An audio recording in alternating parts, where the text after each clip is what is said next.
Well, hello, dear ones. Thank you for joining me for yet another midweek meditation. I'm so glad that you're here. It takes all kinds of people to make a world. That's what they tell us. And the point is, this world would be incomplete if one or more of any type is missing. But some of us get so irritated with some types of people that we would probably not notice and perhaps even be relieved if those types had been left off the list of those needed to make a world. No, you don't want to do away with these people. No, not at all. That would be unthinkable. But perhaps you allow yourself to daydream of what it would be like if certain types had never existed at all. Who are the people who get on your nerves? What types of people do you have no use for? Or perhaps it's not a type, but one particular person who just seems to rub you the wrong way. Now, before you write these people out of your life, before you deem them to be unworthy of your attention, worthy only of your disdain, take a moment and reflect on why you feel this way. It may not be that the problem is entirely on them. It may have something to do with you too. Perhaps there's something in your past that prompts you to react the way you do. It may very well be that the problem is in you, not them. Jesus warned us about being too quick to judge others. In Matthew 7, he says, "Do not judge, or you too will be judged. For in the way that you judge others, you will be judged. And with the measure you use, it will be measured to you."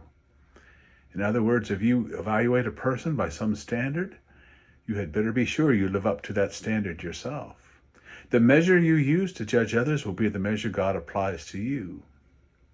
If, on the other hand, you treat others with tolerance and allow for their imperfections, even though it may irk you to some degree, God will be tolerant and merciful towards you.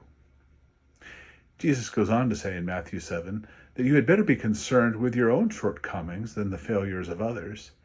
In verse 3, he says, "Why do you see the speck in your neighbor's eye, but do not notice the log in your own eye?" So when you next encounter someone who gets on your nerves, perhaps you should think about whose buttons you tend to push and why. Taking care of your own issues will be much more productive than fretting over the issues of others. And finally, here's another thing to remember. Although you may not have any use for that person or type of person, God loves that person unconditionally. And God created him to be the person he is today. So when you find yourself tempted to criticize the demeanor of someone you don't like, remind yourself whose handiwork you criticize. Are you really going to take issue with God for what he has created? God made her this way. God loves her this way. And as difficult as that person may be, God invites you to love her too. Yes, it does take all kinds to make a world. And God loves each and every one. If you can show mercy to the ones who rub you the wrong way, you can be assured that God will have mercy on you too. I think that's worth the trade-off. Don't you? Thank you for joining me today. God bless you all. We will see you soon.